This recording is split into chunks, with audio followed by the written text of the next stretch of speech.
एका झोपडपट्टीमध्ये पत्र्याच्या रूममध्ये आम्ही 8 भावंड आणि आई वडील राहायचो। आई संध्याकाळी घरी आल्यानंतर तो अक्षता धुवून टाकायची आणि दुसऱ्या दिवशी त्याच अक्षताची खिचडी आम्हा सगळ्या भावंडांना बनवून द्यायची।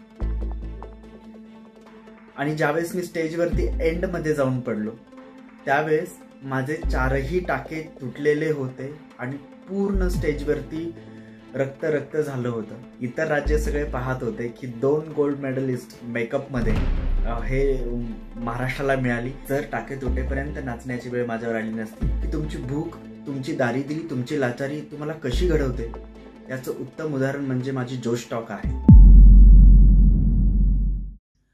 पोटासाठी नाचते मी परवा कुणाची, अंगावर घेतला अंकुराचा साज, अंकुराचा साज, सुखासंग दुःखाच घेतलं मी ओझ, सुखासंग दुःखाच घेतलं मी ओझ।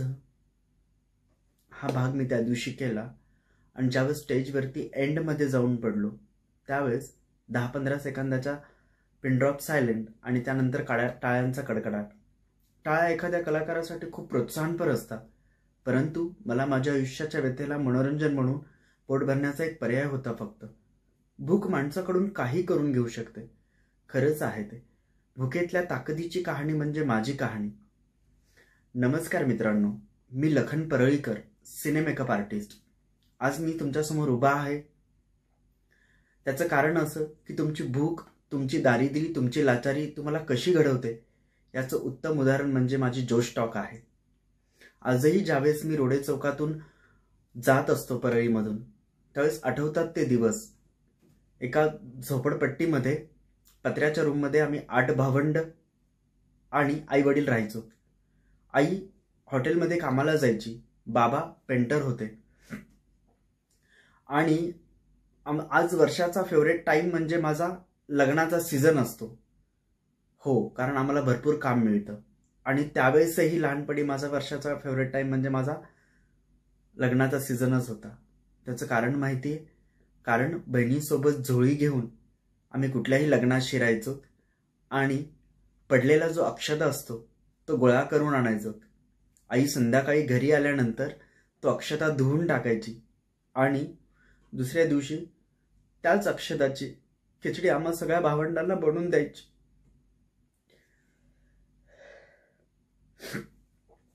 सॉरी, अशी आमची परिस्थिती होती।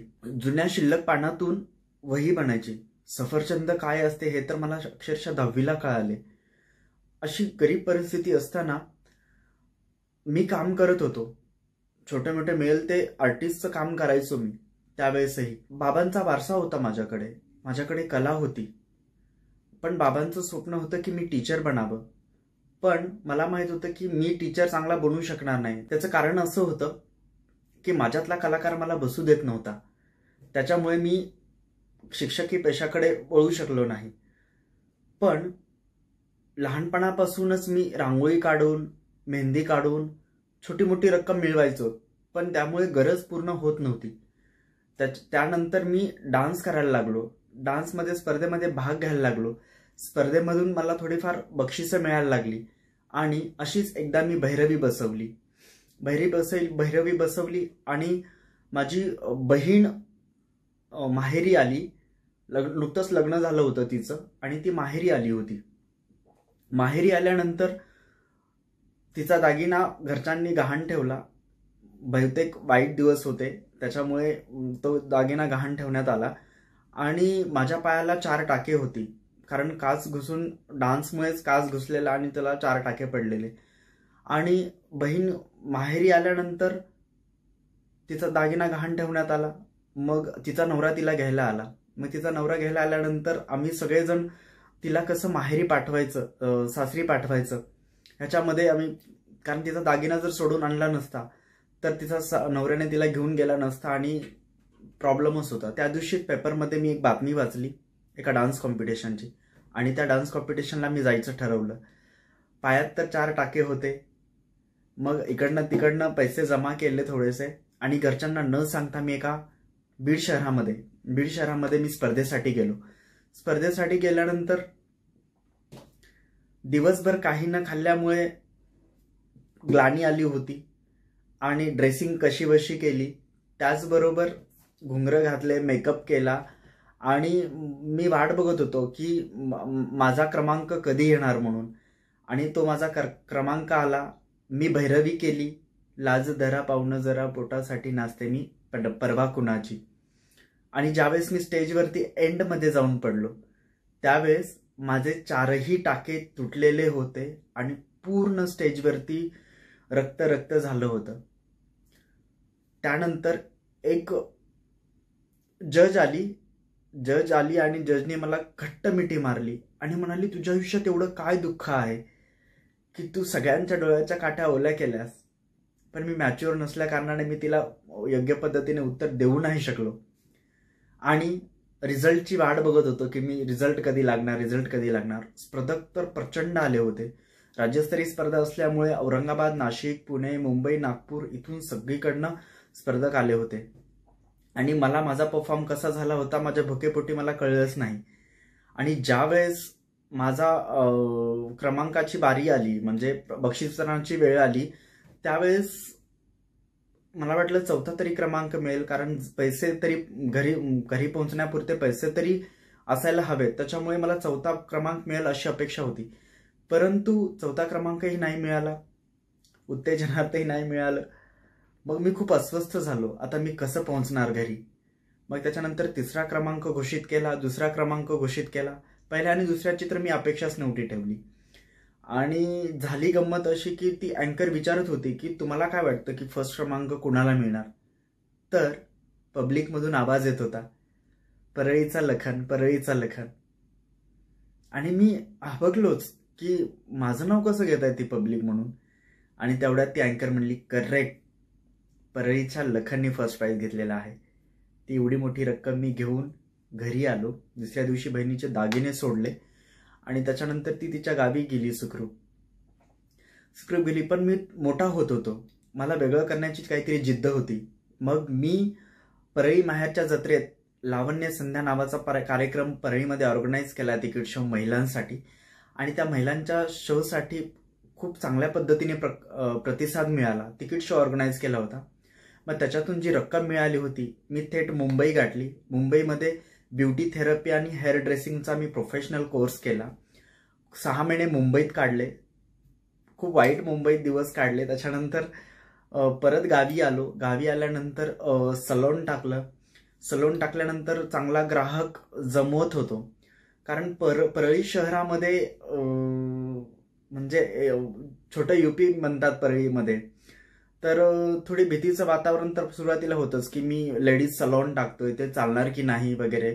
पण चांगला प्रतिसाद मिळत होता. पण जो मला क्लायंट लक्झरी पाहिजे होता तर तो लक्झरी क्लायंट मिळत नव्हता.